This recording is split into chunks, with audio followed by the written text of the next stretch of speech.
Life After Prison. By Silence You. Kabanata 2071 hanggang 2080. Ang mga nanonood ay nagpahayag ng lubos na pagtataka, lalo na si Soren mula sa Pure Void Sect at Jillian ng Marver Sect. Iyon ang una nilang nasaksihan ang tunay na kapangyarihan ni Severin. Ang mga alingaw-ngaw ni Severin na nakaharap kay Uzer at ilang iba pa sa isa laban sa tatlo na labanan ay ibinasura bilang pagmamalabos lamang, na kinukot siya ang di umano'y hindi makamundong kalikasan ng kanyang mga kakayahan. Pagkatapos ng lahat, parehong si Uzer at Sean ay kilalang level 9 Supreme Saint, at hindi sila dapat magkaroon ng anumang problema sa pakikitungo sa isang level 7 Supreme Saint tulad ni Severin. Gayunpaman, ang kabiguan ni Uzer at Sean na madaig si Severin matapos na ilabas ang kanilang buong lakas ay nag-iwan kay Jillian at Soren na nagtatanong kung sila ay naghahalusinate. Matapos makabawi sa pagkabigla, umungol si Soren. Nakakaloka ang batang ito. Naniniwala si Soren na siya ay isang malakas na individual, ngunit kahit na nadama niya na hindi madaling harapin ang nakakatakot na pag-atake ni Uzer kanina. Gayunpaman, ginawa ito ni Severin nang walang kahirap-hirap. Sa tabi niya, si Jillian, na may manipis na belo na nakatikip sa kanyang mukha, ay hindi makapagsalita sa gulat habang nakanganga ang kanyang bibig. Ang mga alingaw-ngaw ay nagpinta kay Severin bilang may kakayahang itulak si Tobias na umatras, ngunit ang kanyang kasalukuyang gawain ay nagawang lampasan iyon. Ang pagsaksi sa kanya na hawakan ang kanyang sarili laban sa dalawang level 9 Supreme Saint ay hindi lamang mailalarawan na kahanga-hanga. Ito ay talagang nakakatakot, lalo na't si Severin ay isang antas na mas mababa kaysa sa kanila. Para sa talaan, ang bawat pagunlad, gaano man kaunti, ay nagsasangkot ng pag-activate ng mga meridian ng isang tao, pagpapasigla sa kaluluwa ng isang tao, at pag-condense ng espiritual na kapangyarihan ng langit at lupa para sa personal na paggamit ng isang tao. Ang agwat sa pagitan ng bawat antas ay parang bangin. Bagamat may ilang mga prodigy na kayang lumampas sa kanilang antas sa isang laban, sina Sean at Uzer ay kilalang mga kababalaghan na madaling matalo ang mga naturang practitioner. Gayunpaman, nilaban sila ni Severin. Ganito ang katangian ng pagkabigla ni Jillians. Napasulyap siya kina Raymond at Celeste na nagtataka habang nagtatanong. Totoo ba na kalahating taon palang kasama si Severin sa Grundy Uno Sect? Umiling si Raymond. Oo. Tama. Bilang isang kababalaghan ng Marver Sect, alam ni Jillian ang mga regulasyon ng mga pangunahing sekta ng South Sky. Ang Grundy Uno Sect ay tiningnan bilang pinuno, at sa gayon ang pamantayan para sa pagpasok ay napakahigpit. Tanging ang mga umabot sa Supreme Saint ang maaaring kilalanin bilang mga piling alagad. Itinanong niya ang tanong na iyon kay Raymond para i-verify kung gaano katagal kailangan ni Severin para maabot ang kanyang kasalukuyang level ng pagiging level 1 Supreme Saint. Napasinghap si Jillian nang matanggap ang kumpirmasyon ni Raymond. Paano niya naabot ang antas na iyon sa loob lamang ng kalahating taon? Siya ay isang pambihira. Habang si Jillian at ang iba pa ay lihim na namamangha sa talento ni Severin, isang maliit na pool na tumitibok ng kidlat ang sumasayaw sa paligid niya, na tila siya ang Diyos ng kulog. Ang mga kulog sa kanyang paligid ay kumikinang at nasilaw na parang kaluskos ng kidlat na nagbibigay liwanag sa kalangitan. Ang pagkakaroon ng aktibo sa kanyang elemento ng konstitusyon at pinakawalan ang kanyang trump card, gumawa si Uzer isang masasamang ngiti at simula na makita ang pagkakawatak-watak ng katawan ni Severin mismo sa kanyang harapan.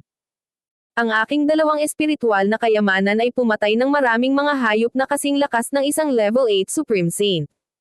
Dalawang level 9 Supreme Saint ang dumanas ng parehong kapalaran bago ang mga kayamanang ito. Isaalang-alang na isang pribilehiyo na mapatay ng mga sandata na ito. Habang tinatapos niya ang kanyang pangungusap, ang maliit na pool ay tumibok ng matindi at lumaki ng may nakakatakot na aura. Kaluskos ng kidlat ang naging sanhi ng panginginig ng paligid, at nanlamig ang mga mata ni Uzer nang makita niyang aktibo na ang Thunderbolt Pool. Walang pag-aalinlangan niyang itinaas ang kamay at hinampas ito kay Severin. Mamatay. Ang lupain ay tila lumilipat habang ang libu-libong kulog ay umaalingaw-ngaw sa lupaing minana ng wildfire. Naramdaman ni Severin ang panganib ng idirekta ni Uzer ang Thunderbolt Pool patungo sa kanya. Ang kanyang linya ng paningin ay napuno ng dumadagandong na galit ng Thunderbolt Pool. Daan-daang mga lilang banal na kulog ang bumagsak mula sa kalangitan. Karamihan ay kasing kapal ng balde. Ang bawat pagbaba ay nagpakawala ng mga shockwaves, at ang naging epekto ay hindi maisip na malakas. Nahati ang nakapaligid na hangin, na nagdulot ng umaalulong na hangin na umiikot sa marahas na puwersa ng banal na kidlat. Hindi nabigla sa eksenang nasa harapan niya, hinawakan ni Severin ang espasyo sa pagitan ng kanyang mga kilay at tinawag ang Dark Gold Bell. Nagmateryal ito sa kanyang kamay, mabilis na lumaki sa halos parang bundok na hugis. Ang mukhang simpleng tanso na ibabaw nito ay napuno ng nakakaakit na gininto ang liwanag, at hindi mabilang na mahiwagang aura ang nagsama-sama upang bumuo ng isang mabigat na umiikot na hadlang. Ang nakakabinging tunog ng kampana ay umalangaw-ngaw habang ang mga banal na thunderbolts ay tumama sa kalasag na ginawa ng Dark Gold Bell. Ang bawat banggaan ay nagpakawala ng mga sonic boom at panginginig na yumanig sa lupa sa ilalim ng kanilang mga paa. Nabigo ang mga thunderbolts ni Uzer na masira ang mga depensa ng Dark Gold Bell, at ang pagkadismaya ay nagsimulang umakyat habang siya ay nakatayo na nakabitin sa hangin habang ang kanyang buhok ay kumakaway ng husto. Ang Thunderbolt Pool ay ganap na umalangaw-ngaw sa kanyang lakas, na nagpapahintulot sa kanya na may hatid ang mismong kidlat na ipinanganak mula sa kapangyarihan ng langit at lupa. Kahit na ang isang Level 9 Supreme Saint ay hindi immune sa galit nito, ngunit si Severin at ang kanyang medium-grade na Dark Gold Bell ay kahit papaano ay hindi nasaktan. Hindi pumayag si Uzer. Sundin mo ang utos ko, o mga kulog. Sa sumunod na segundo, ang kanyang Thunderbolt Pool na kasing laki ng burol ay dumagundong muli at bumubula ang isa pang barrage ng Purple Thunderbolts. Pagkatapos ay isinaaktibo niya ang Demon Blood Gourd sa kanyang kamay, nagpakawala ng torrent ng enerhiya na umiikot sa paligid niya. Nagbago ito sa 12 ng matutulis na talam na lumilipad patungo sa kanyang kalaban. Ang kapangyarihan ng kanyang natamo ay dumaloy sa kanyang katawan habang ang kanyang mga mata ay tila pumutok sa kidlat. Uzer sa kangumiti ng pilit at sinabi. Tingnan natin kung hanggang kailan mo ito kakayanin. Inilabas ni Sean ang kanyang pamamaraan matapos makitang binigay ni Uzer ang lahat. Mamatay. Hinawakan niya ng mahigpit ang kanyang gininto ang sibat at sinugod si Severin na may layuning pumatay. Ang kanyang diskarte ay matalas, at bawat stroke ay nagtataglay ng tunay na layunin ng pagpatay. Sa bawat sweep, 100 talampakang gininto ang lance beam ang lumalabas sa hangin. Kahit sinong ordinaryong level 8 Supreme Saint ay matatakot sa lakas ni Sean dahil siya ay parang isang masugid na demonyo. Gayunpaman, isang panunuya ang lumitaw sa mga labi ni Severin nang harapin ang pinagsamang pagsugod ni Uzer at Sean. Nag-ingay ka para sa isang maliit na insekto. Nang walang karagdagang abala, ang Dark Gold Bell na nakahover sa itaas niya ay nagliyab ng nakakasilaw na liwanag. Isang nakabibinging parang bituin na kasisilang pa lang. Ang dumadagandong nakalanog ay nagresulta sa lahat ng mga papasok na pag-atake na bumagsak sa hadlang ng Dark Gold Bell. Matapos ang isang saglit na pulso, ang kampana ay bumalik sa isang piraso sa kamay ni Severin. Napuno muli ng pagkabigo ang mukha ni Uzer habang ang kanyang mga pag-atake ay napatunayang walang saysay muli. Hinawakan ni Severin ang Dark Gold Bell at mahinahong sinabi. Pareho kayong mahina. Ang mga ugat sa noo ni Uzer ay mabilis na pumipintig habang siya ay nilalamon ng pagpatay na layunin. Walang sino man ang nangungutya sa kanyang kakayahan hanggang sa dumating si Severin. Siya ang kababalaghan ng Dayform Sect, at nagutos siya ng isang tiyak na sukat ng paggalang kahit na mula sa mga elder sa antas ng Paragon. Gayunpaman, paulit-ulit na minamaliit ni Severin ang kanyang galit na lalo lang nagpainit sa kanyang galit. Naging malamig ang boses niya habang sumisinghot. Paano mo ako nagawang kutsain? Papatayin kita. Ang mga misteryosong ron ay sumiklab sa kanyang noo habang binubuksan niya ang kasulatan ng pilosopiya sa loob ng kanyang konstitusyon ng elemento. Ang dumadagandong na aura na nakapalibot sa kanya ay tumindi, na nagpapahiwatig ng isang kapangyarihang potensyal na hihigit pa sa isang level 9 Supreme Saint. Isang walang kapantay na hangarin sa pagpatay ang sumabog mula kay Uzer, na umaagos sa hangin na parang shockwave. Ang kanyang mga daliri ay naging mga kuko na kumalusko sa magulong kidlat, at inabot niya si Severin ng may marahas na layunin. Sa isang kisap mata ng kanyang manggas, Na-activate ni Severin ang kanyang malagalaksi na Meridian at inilawan ang buong espasyo. Inabot niya ang pasulong, nagpakawala ng agos ng Heptagold Sword Energy na direktang humiwa sa mga kuko ni Uzer. Nabalisa si Uzer nang makitang walang kahirap-hirap na pinigilan ni Severin ang kanyang pag-atake. Dahil ang iba pang mga kahanga-hanga, tulad ni Jillian at Soren, ay naghihintay sa mga pakpak upang matiyak ang pamana, ang isang matagal na labanan ay maaaring maubos ang kanyang espiritual na kapangyarihan at hadlangan ang kanyang mga pagtatangka na kunin ang alinman sa mga labi ni Wildfire. Habang kumukulo ang kanyang dugo, ang kumakaluskos na liwanag mula sa kasing laki ng bundok. Ang Thunderbolt pool sa itaas niya ay naging kahawig ng isang Thunderbolt Tribulation na nagdulot ng panginginig sa kanyang gulugod. Upang hindi madaig ng kanyang kapantay, pinakawalan ni Sean ang kanyang aura, at ang presyon ng kanyang level 9 Supreme Saint na natamo ay nagmumula sa labas ng ilang milya. Ang gininto ang sibat sa kanyang kamay ay nagliliyab na parang miniature na araw na nakahanda ng tumama. Tatapusin kita nito. Umalangaw sa palasyo ang may bahid ng galit na dagandong ni Sean. Ang banal na liwanag ay sumabog mula sa kanyang katawan, na pinalakas ang kanyang espiritual na kapangyarihan habang ito ay nagtatagpo sa kanyang pisikal na katawan. Sa ilang mga swooshes, ang mga sinag ni Lance ay sinamahan ng dumadagandong na liwanag, na sinamahan ng pag-atake ni Uzer. Pinunit nila ang kawalan, nagpapadala ng mga panginginig sa buong site. Inisip ni Severin ang sitwasyon at ipinadala rin ang kanyang kapangyarihan. Ang bawat butas ng kanyang katawan ay nagliliwanag ng nagninangas na espiritual na liwanag, at ang kanyang presensya ay natutumbasan ng presensya ng araw. Ang sword wheel sa loob niya pagkatapos ay pumutok sa langit at tumagos sa kalangitan. Pagkatapos, inindayog ni Severin ang Scarlet Sky Sword at pinakawalan ang kanyang Sky Soil Heptagold Sword Energy. Sa isang iglap, isang nakakatakot na gininto ang sword beam na umaabot sa malayo at malawak na napunit sa hangin. Ang pagsasama ng kanyang magulong sword energy at ng Sky Soil Heptagold Sword Energy ay isang lubos na mapangwasak na unyon. Maging si Uzer, isang level 9 Supreme Saint, ay nakadama ng paparating na kapahamakan. Parang halos manginig ang kanyang kaluluwa sa sobrang lakas. Ginagamit na ba niya ang teknik na iyon? Namutla ang mukha ni Uzer nang napalitan ng gulat ang kanyang galit. Malinaw niyang naalala na si Sean ay nasugatan sa pamamaraang iyon, at nagsimulang gumapang ang takot sa kanyang mga mata habang nakatitig kay Severin. Galit na galit ang reaksyon ni Uzer at kinulong ang sarili sa masamang enerhiya ng Demon Blood Gourd. Kasabay nito, ang Thunderbolt pool sa itaas ay umikot na may panibagong kapangyarihan, na nagpakawala ng malakas na alon ng umuusok na kuryente na nagsasama-sama sa isang kumakaluskos na kalasag ng kidlat.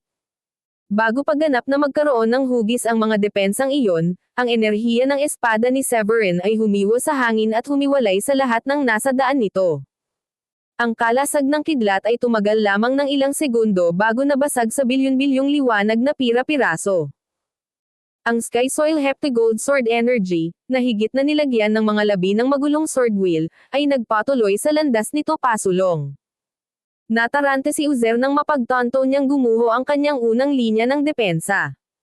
Siya ay umungal, na ipinadala ang kanyang espiritual na kapangyarihan upang pukawin ang Demon Blood Gourd sa pagbuga ng isa pang agos ng masamang enerhiya, umaasa na ito ay sapat na upang pigilan ang liwanag ng espada. Gayunpaman, tiningnan ito ni Severin bilang isang walang kwentang kilos. Ang enerhiya ng espada ay sa mapang-akit na enerhiya na ang isang mainit na kutsilyo ay para sa mantikilya. Hinawakan nito ang enerhiya ng Demon Blood Gourd ng madali, nabasag ang masamang aura nito sa isang iglap. Nang masaksihan ang pagbagsak ng kanyang mga depensa, nabalot ng takot ang mukha ni Uzer habang sinubukan niya ang isang pangwakas at walang saysay na pagtatangkang umiwas. Mabilis na umuusad ang liwanag ng espada, at naramdaman na niya ang pagtayo ng kanyang balahibo. Sa isang kisap mata, ang shockwave mula sa impact ay nagpalipad kay Uzer. Nang tuluyan na siyang makalapag, bumulwak ang dugo sa kanyang bibig habang ang kanyang mga kamay ay nanginginig ng hindi mapigilan. Ibinigay niya ang lahat para labanan ang pag-atake at ginamit niya ang Thunderbolt pool para makayanan ang suntok. Sa kasamaang palad, Ang kanyang mga pagsisikap ay walang silbi dahil ang magulong sword wheel sa loob ng sword energy ay hindi nagpakita ng mga palatandaan ng paghina. Malubhang mga sugat ang natamo, at ang kanyang espiritual na enerhiya ay nabawasan ng husto. Nabasag at duguan ang katawan ni Uzer. Nasira ng mga sugat ang kanyang laman, at siya ay nanginginig ng hindi mapigilan habang ang mga labi ng sword wheel ay patuloy na tinutusok siya. Nabalot siya ng takot, at sa wakas ay naunawaan niya kung gaano nakakatakot ang tunay na kapangyarihan ni Severin. Aaminin ko, isa kang tunay na kababalaghan, Severin. Ang para ay sa iyo para sa pagkuha. Nagsalita si Uzer sa gulat at takot na boses. Siya ay nagkaroon ng isang malapit na pakikipagtagpo sa kamatayan na ang pag-iisip na harapin muli ang talon ni Severin ay pumuno sa kanya ng pangamba. Hindi na niya gustong makipag-ugnayan kay Severin at nagmumungkahi na siya ng solusyon na maaaring makapagpalubag kay Severin. Gayunpaman, napangiti na lamang si Severin nang makita iyon. Hinawakan niya ang itaas na kamay, at si Uzer ay isang talunang kalaban. Kahit na ang huli ay nakipagsanib puwersa kay Sean, hindi sila makakantay para sa kanya. Ang paghiling na iligtas kapag ang tagumpay ay nasa kamay ni Severin ay isang walang muwang sa bahagi ni Uzer. Huli na, ngumisi si Severin. Ang maigting na pagtanggi ni Severin ay nagdulot kay Uzer na makaramdam ng matinding kawalan ng kakayahan kasama ang pinakapangunahing pakiramdam ng takot. Tumalon siya sa hangin na nag-aalangan at sinubukang tumakas patungo sa labasan ng palasyo. Nako, hindi siya papayagan ni Severin na makatakas. Sa isang pitik ng kanyang palso, ang Scarlet Sky Sword ay nagpakawala ng isa pang alon ng enerhiya na humabol sa tumatakas na figure ni Uzer. Ang gininto ang liwanag ay napunit sa hangin, muling tumama kay Uzer. Lalong humina ang kanyang nabugbog na katawan habang ang espada ay lalong sisire sa kanyang espiritu. Bumaba ang kanyang antas ng pagkamit mula sa level 9 Supreme Saint hanggang sa level 8 Supreme Saint, na hindi nagpapakita ng mga senyales ng paghinto. Sa sandaling iyon, si Uzer ay nasa full-on na paraan ng pagkataranta habang ang banta ng kamatayan ay papalapit ng papalapit. Ako ay isang kababalaghan ng Deiform Sect. Hindi mo ako mapapatay. Napuno ng takot ang mga hiyawan ni Uzer habang siya ay tumakas at desperadong nagsusumamo na manatiling buhay. Ang mga pagsusumamo ni Uzer ay nabigong makayanan ang desisyon ni Severin. Ang Scarlet Sky Sword ay tumawag at nagpalabas ng hindi mabilang na mga kislap ng espiritual na liwanag. Sa susunod na sandali, isang maliwanag na sinag ng gininto ang liwanag ang bumaril sa langit at nagliwanag sa buong lugar. Ang mga nasa labas na nakakulong sa mainit na labanan para sa espiritual na kayamanan ay tumigil sandali matapos mabigla sa bigla ang pagbabago. Sa una, biglang nagdilim ang langit, ngunit sa kalaunan ay nagsimula itong lumiwanag sa isang nagliliyab na liwanag. Ang tanging nakikita ay isang nilalang na parang araw na nagpapaliwanag sa buong lugar. Ano kaya iyon? Napakalakas ng sword energy na iyon. Ito ay dapat na diskarte ng isang kahanga-hangang bagay. Ang pagtingin lamang dito ay sapat na upang madaig ang isang tao na may lakas ng paglamig. Isang chorus ng mga tandang ang sumabog mula sa mga practitioner, na lahat ay interesadong makita ang palabas na iyon. Samantala, sa loob ng palasyo, nanlaki ang mga mata ni Uzer sa takot habang pinapanood niyang muling ilabas ni Severin ang nakakatakot na liwanag ng espada. Ang mga goosebumps ay lumitaw sa kanyang balat habang ang nakakapanghinayang premonition ng kamatayan ay humawak sa kanya. Ang kanyang nakakatakot na tingin ay nakalock kay Severin habang siya ay sumisigaw. Sigurado ka bang gusto mong kalabanan ang Deiform Sect? Nang hindi naghihintay ng tugon, inilabas ni Uzer ang bawat bahagi ng kanyang lakas at tumakbo patungo sa palasyo. Lumabas sa isang bahid ng liwanag. Hindi na mahalaga ang mga labi ni Wildfire. Kaligtasan lang ang prioridad niya. Ang kapangyarihan ni Severin ay napatunayang masyadong hindi malulutas. Muntik na itong lumabag sa isang bagong lusot na Paragon kahit na si Severin ay isang level 8 Supreme Saint lamang. Ang magulong Sword Wheel at Sky Soil Heptagold Sword Energy na pinakawalan ni Severin kanina ay nag-iwan kay Uzer ng trauma. Ang pagtakas ang tanging pag-asa niyang mabuhay. Habang papalapit si Uzer sa pasukan ng palasyo, bumangon si Severin sa himpapawid na may balak na pumatay sa kanyang mga mata. Sa tingin mo ba makakatakas ka? Sa pagindayog ng kanyang braso, ang Scarlet Sky Sword ay nagpakawala ng isa pang alon ng enerhiya na nagukit ng landas sa kalangitan bago bumagsak patungo kay Uzer ng walang tigil na puwersa. Ang nasugatan na katawan ni Uzer ay umabot na sa mga limitasyon nito, at ang kanyang pagkamit ay mabilis ding bumubulusok. Ang bawat hibla ng kanyang pagiging screamed crisis, at ang desperasyon ni Uzer ay umabot sa kanyang rurok. Nagpakawala siya ng napakaraming espiritual na enerhiya mula sa kanyang energy core na ang surge of power ay medyo naririnig. Nako, hinabol siya ng walang humpay na espada nang hindi nagpapakita ng anumang senyales ng paghinto. Ang matalas na sword wheel na nagmumula sa gintong sinag ay napuno ng mapanirang puwersa, na nagdadala ng puot ng langit mismo. Ito ay nakatadhana upang lipulin ang lahat ng nakatayo sa landas nito. Ang mapang-ipang presensya ng liwanag ng espada ay nag-iwan kay Uzer sa kawalan ng pag-asa habang siya ay sumigaw. Hindi. Nang mawala ang alingawngaw ng kanyang takot at pagsuwi, biglang nagliwanag ang buong kalangitan. Ang liwanag ng espada ay lumabas sa palasyo at tumama sa katawan ni Uzer na parang ibong nilamon ng dragon. Nilamon ng liwanag ng espada si Uzer. Nang mawala ang liwanag, wala na ang figure ni Uzer. Ang mga nakanganga na mga lamat na lamang ang natitira, kasama ang naghuhumindig na hangin at elementong enerhiya. Si Uzer, ang kababalaghan ng Dayform sect, ay nakatagpo ng kanyang trahedya na wakas. Ang kanyang kamatayan ay umagos sa lugar na parang shockwave, na nag-iwan ng hindi mabilang na mga practitioner sa lubos na hindi paniniwala. Mahirap para sa kanila na paniwalaan na siya ay pinatay sa kamay ng Severin ng Grundy Uno sect.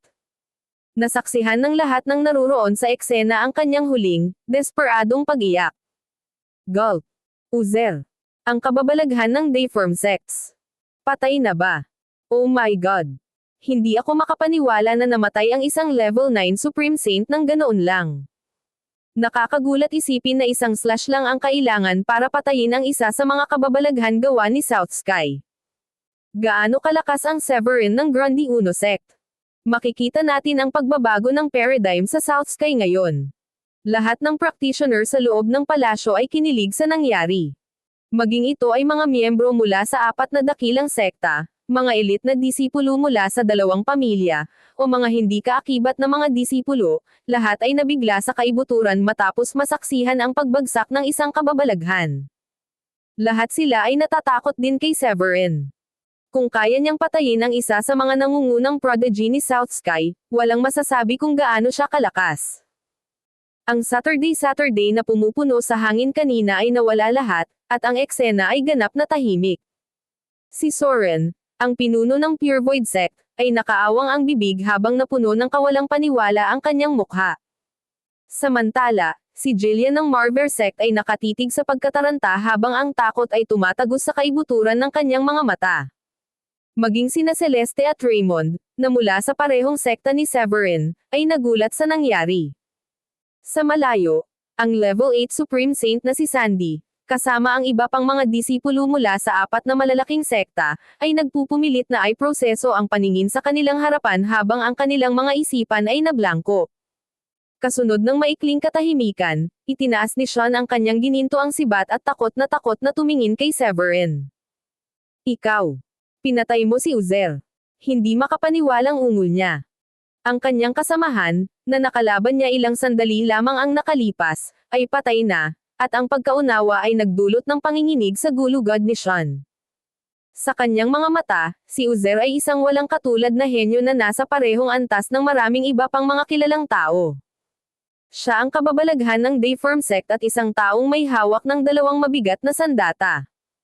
Maaaring sabihin ng isa na siya sa nga nakakataas sa iba pang mga kababalaghan, ngunit walang kahirap-hirap na pinutol siya ni Severin.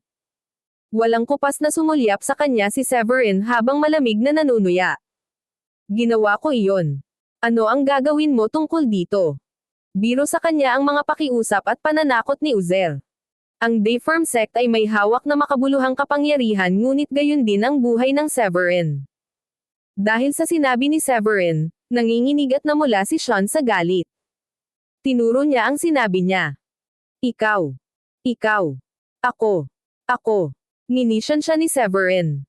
Mahigpit niyang hinawakan ang kanyang Scarlet Sky Sword at pinaikit ang kanyang mga mata. Hindi pa ako tapos. Kasama ka pa lang. Habang papalapit si Severin kay Sean, hinigpitan ng huli ang kanyang gininto ang sibat at sinubukang ilabas ang kanyang espiritual na enerhiya. Napatingin siya kay Severin nang may takot at kawalan ng pag-asa habang sumisigaw. Severin. Ikaw. Hindi mo ako mapapatay. Bawat hakbang na ginawa ni Severin ay naramdaman ni Sean na tila lumalakas at lumalakas ang nakamamatay na aura na nakapaligid sa kanya. Napakalakas ng pakiramdam ng takot na iyon kaya napasandal ito sa kanyang mga balikat at nahihirapan siyang huminga. Dahil nasaksihan ni Sean ang pagkamatay ni Uzair bukod pa sa matinding pinsala sa nakaraang labanan, nakaramdam si Sean ng pamamanhid sa kanyang anit at nawala ang lahat ng kanyang pagmamataas mula noon. Bagamat nanginginig sa takot, tumingin siya kay Severin at kinagat ang kanyang mga ngipin para gumawa ng huling banta. Hindi ka papakawalan ng mga guards ng ganoon kadali kung papatayin mo ako. Malamig na ngumiti si Severin, at ang espiritual na enerhiya mula sa kanyang natamong tagumpay na level 8 Supreme Saint ay tila nagkulong kay Sean na parang hadlang. Mag-alala tungkol sa iyong sarili, sa halip na mag-alala tungkol sa kung ang guards ay darating para sa akin o hindi. Sagot niya, ang boses niya ay may halong nagyayelong pagwawalang bahala. Muli niyang itinaas ang Scarlet Sky Sword. Habang naghahanda si Severin na magbigay ng isa pang nakamamatay na suntok sa isa pang alagad, nawalan ng malay sina Raymond at Celeste at pumagitan. Sandali lang, Severin. Nagsalita ang boses ni Raymond sa pagmamadali. Naguguluhang sinulyapan siya ni Severin at nagtanong. At bakit ako? Sinusubukan mo bang mamagitan para sa kanya? Lumapit si Raymond kay Severin at sinabing. Ang pagkamatay ni Uzair ay higit pa sa sapat. Huminga siya ng malalim at sinabing. Siya ang kanilang kababalaghan, at malapit ang mga elder ng Dayform sect. Kung papatayin mo ang isa pa sa kanilang mga kababalaghan, kahit na si Peak Master Miles ay hindi ka mapoprotektahan mula sa kanilang Paragon level elders. Baka umabot pa ito sa punto kung saan dadalhin nila ang kanilang mga Royal Paragon. Inulit ni Celeste ang kanyang pakiusap. Tama si Raymond. Ang pagtuturo kay Sean ng leksyon ay sapat na. Kung ang kanyang pamilya ay madamay ng kanyang kamatayan, ang kanilang mga elder ay magiging todo laban sa iyo. Nababahala sina Raymond at Celeste sa mga implikasyon. Parehong sina Uzair at Sean ang mga kababalaghan ng kanilang henerasyon. Maaaring maprotektahan ni Miles si Severin sa labas ng mundo pagkatapos ng kamatayan ni Uzair, dahil sinimulan muna ni Uzair ang labanan at dapat na maunawaan na ang bawat labanan ay may panganib ng kamatayan. Bukod pa rito, marami rin ang iba pang mga kababalaghan sa loob ng Dayform sect, kaya ang pagkamatay ng isa ay maaaring hindi gaanong malaking dagok. Sa kabaligtaran, ang pagpatay sa isa pang may mataas na ranggo tulad ni Sean ay maaaring magdulot ng hindi makontrol na salungatan, dahil si Sean ay ang anak ng Gar at ang tanging anak ng ulo ng pamilya. Tiyak na magagalit ang ama ni Sean kung papatayin siya ni Severin. Kahit si Miles ay hindi makayanan ang pinagsamang galit ng mga Gars at ng Dayform sect, si Severin ay tila nakumbinsi ni Raymond habang ang nakamamatay na kislap sa kanyang mga mata ay naglaho ng husto pagkatapos ng nakakabinging katahimikan. Pinandilatan niya ang nanginginig na si Sean at ngumisi. Napagpasyahan kong putulin ang isang braso mo sa halip na patayin ka. Isipin mong maswerte ka. Pagkatapos ay pinakawalan ni Severin ang Scarlet Sky Sword, nagpapadala ng kumikinang na liwanag sa balikat ni Sean. Isang matinding sakit ang dumaloy sa kanyang katawan ng mas mabilis kaysa sa maaari niyang i-react, at nasindak siya habang ang kanyang kanang braso ay bumagsak sa lupa. Bumulwak ang dugo mula sa sugat, at napasigaw si Sean sa matinding paghihirap. Habang pinagmamasdan ni Severin si Sean na nagdurusa, binawi niya ang talon pabalik sa kanyang energy core at pinaalis ang sugatang si Sean gamit ang kanyang kamay. Umalis ka na. Binuhat ni Sean ang naputol niyang braso, at masama ang tingin niya kay Severin.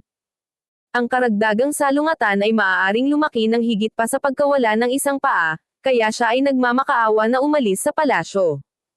Sa sandaling umakyat siya sa langit, tumalikod siya at dumilat ng nakakamandag. Markahan mo ang aking mga salita, Severin. Hindi ito ang katapusan. Pagbabayaran mo ito. Umalangaw sa hangin ang kanyang sigaw bago siya nawala sa langit sa isang bahid ng liwanag. Nakuha ng eksena ang atensyon ng mga practitioner na nagtipon sa labas. Nawalan ng braso si Sean. Ganun ba kalupit ang mga labanan sa loob ng palasyo? Bakit kaliwat kanan ang mga kababalaghan na pinapatay at nasusugatan? Hindi mo ba narinig? Si Severin ang humiwalay sa braso ni Sean. Halos langit ang limitasyon ng lakas ni Severin. Pinatay niya si Uzer. At pagkatapos ay hiniwa niya ang braso ni Sean. Halimaw siya. Nabalitaan kong nakagawa siya ng tagumpay sa level 8 Supreme Saint kahapon lang. Halos isang araw na lang, nakikipaglaban na siya sa isang level 9 Supreme Saint. Marami sa mga practitioner sa labas ng palasyo ang nagsimulang mag-usap sa kanilang mga sarili nang makita nila kung gaano kalungkot si Sean habang siya ay umalis. Sa loob ng palasyo, gulat na gulat ang mga alipin habang pinapanood nilang tumakas si Sean. Si Soren ng Pure Void Sect ay tumitingin kay Severin ng may kaba, habang si Jillian ng Marverset ay may katulad na gulat na reaksyon sa ilalim ng kanyang belo. Si Tobias, ang kababalaghan ng Steels, ay naging lubhang maingat kay Severin nang lumiit ang kanyang mga mag-aaral. Si Raymond lang ang nakahinga ng maluwag. Ang pagpigil sa isa pang kamatayan ay isang tagumpay mismo. Kung papatayin si Sean, hindi niya maiisip na harapin ang galit ng parehong mga sekta ng Gars at Dayform. Ang Arctic Heights ay halos masisira sa lupa kung ang lahat ng impyerno ay mawawala. Matapos alisin ang Scarlet Sky Sword at Dark Gold Bell, inilipat ni Severin ang kanyang atensyon sa elite na kalidad na espiritual na kayamanan na kilala bilang Sky Soil Zenith. Ito ay magiging akin. Ipinahayag niya habang inihahatid niya ang kanyang espiritual na kapangyarihan upang maabot ang nagliliwanag na globo. Ang Sky Soil Zenith, bilang relic ng Royal Paragon, ay sinubukang pigilan ang pag-angkin. Gayunpaman, ang espiritual na enerhiya ni Severin ay masyadong malakas, at nagawa niyang isecure ito sa loob ng kanyang spatial ring. Nakatuon ang kanyang tingin sa natitirang mga kayamanan.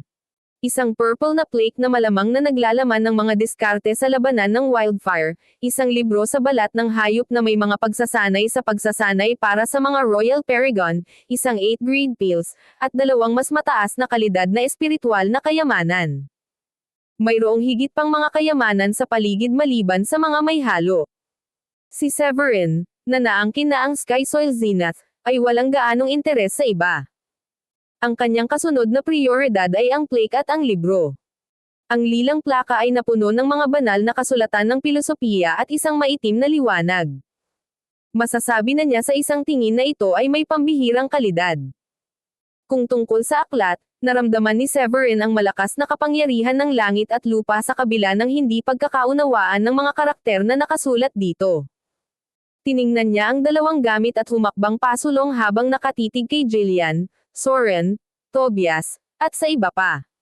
Gusto ko rin ng mga ito. Sumama agad ang ekspresyon ni Soren nang marinig iyon. Lahat sila ay pumasok sa palasyo para sa tanging dahilan ng pag-secure ng mga pamana na iniwan ng Wildfire, at nais ni Severin na angkinan ang lahat ng pinakamahalaga. Iyon ay medyo labis, sa pananaw ni Soren. Lumapit si Soren na may mapupulang ekspresyon. Isang malakas na aura ang lumabas sa katawan ni Soren habang nakatingin kay Severin ng may galit. Tapos sabi niya, "Nakuha mo na ang Sky Soil Zenith, at ngayon ay humihingi ka ng isa pang dalawang kayamanan. Mukhang wala ka talagang respeto sa amin." Pagkatapos magsalita, nagsimulang umikot ang espiritual na enerhiya ni Tobias sa kanyang paligid, at pinakawalan niya ang kanyang natamong tagumpay na level 9 Supreme Saint. Ang enerhiya sa paligid niya ay nagmukha siyang nakakatakot gaya ng isang mabangis na humanoid na hayop. Nang walang pag-aalinlangan, inilabas ni Tobias ang kanyang soul devouring nail gamit ang isang kamay at isang maliit na kaldero. Yung iba. Ang maliit na kaldero ay lumaki sa hangin at agad na naging kasing laki ng gilingang bato. Isang malaking berdeng ilaw ang sumikat, na bumubuo ng isang proteksyon na kalasag sa paligid ng katawan ni Tobias. Inis niyang itinaas ang ulo niya at sinabi sa malamig na tono, "Masyado kang humihingi.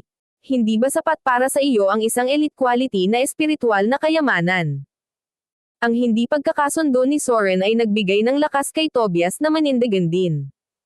Bagamat nakalaban na ni Tobias si Severin noon, Ang mabilis na pagpaslang ni Severin kay Uzer at ang matinding pinsalang idinulot niya kay Sean ay umalis sa kanya. Nakaramdam ng trauma. Gayunpaman, kung nanatili siyang tahimik, halos binigyan niya si Severin ng libre ragpas para alisin ang lahat ng mahalaga sa legacy. Kung ito ay dumating sa iyon, kung gayon ang lahat ng kanyang pagsisikap na pumasok sa mga guho ay walang kabuluhan. Maliban sa ilang mga lumulutang na halos sa loob ng palasyo, mayroon ding maraming mga kayamanan na nakakalat sa lahat ng dako, tulad ng mga mahalagang kagamitan sa pagdadalisay ng sandata, starry sand gold, millennia-old black ice, at iba pa. Kahit gaano sila kahalaga, hinding-hindi sila maikukumpara sa mga labi na iniwan ni Wildfire. Ang Sky Soil Zenith ay ang pinakamahusay sa lahat ng mga kayamanang iyon, ngunit nahulog na iyon sa mga kamay ni Severin. Ang lahat ay naiwan na walang ibang pagpipilian kundi ang tumutok sa mas desenteng mga labi, kung saan ang lilang plaka at ang aklat ng balat ng hayop ay itinuturing na pinakamahalaga. Pagkatapos ng lahat, sila ang pamamaraan na ipinasa ni Wildfire, at siya ay dating sikat sa buong South Sky, pati na rin sa mga lugar na higit pa doon.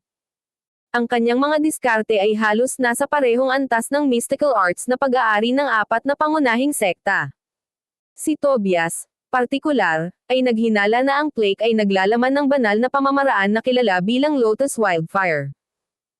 Noong nakaraan, ginamit ni Wildfire ang Lotus Wildfire upang magdulot ng pagkawasak sa lupain, hindi pa banggitin ang pagpatay sa hindi mabilang na mga high-level na hayop at practitioner sa Arctic Heights.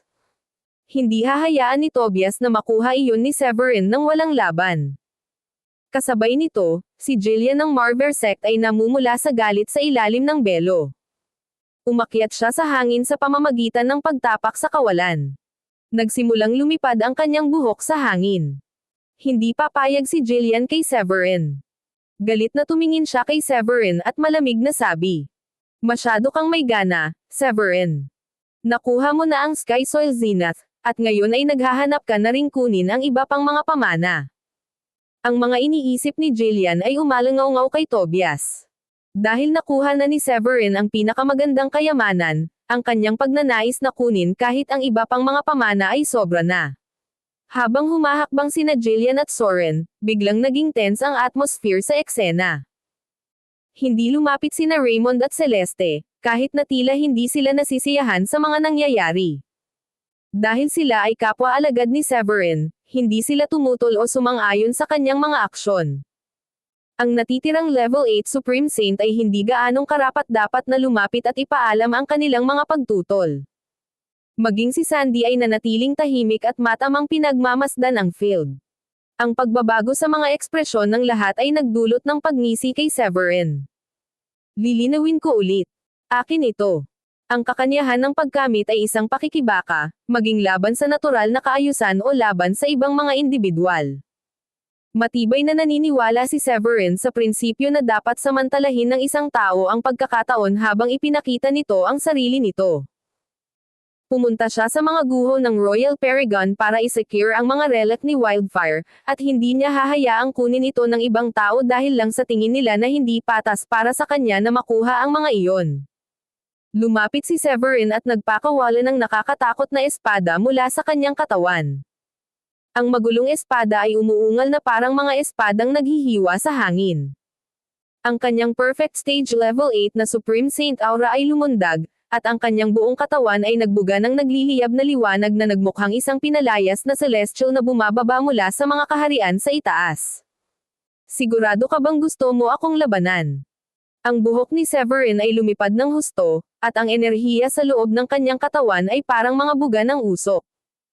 Isang napakalakas na presyon ang nagmula sa kanyang katawan sa lahat ng direksyon.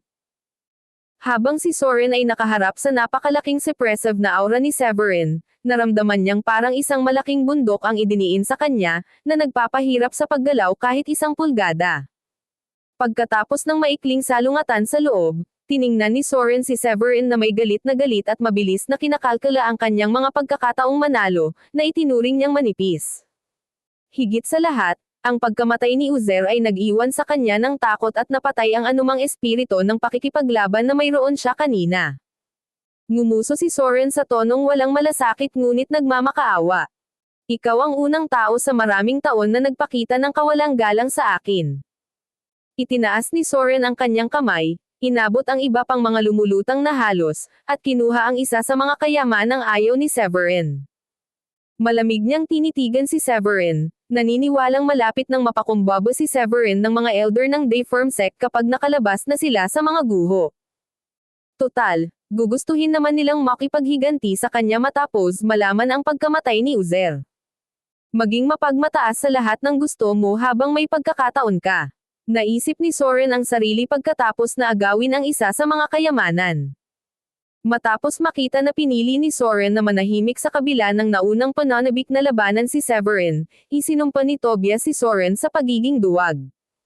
Nakakahiya na nauwi sa kabiguan ang pagtatangka nilang harapin si Severin. Si Tobias ay nagkaroon din ng maliit na tiwala sa isang solong labanan laban kay Severin, kung saan pinatay niya si Uzer at labis na nasugatan si Sean. Walang intensyon si Tobias na magtapos sa parehong paraan.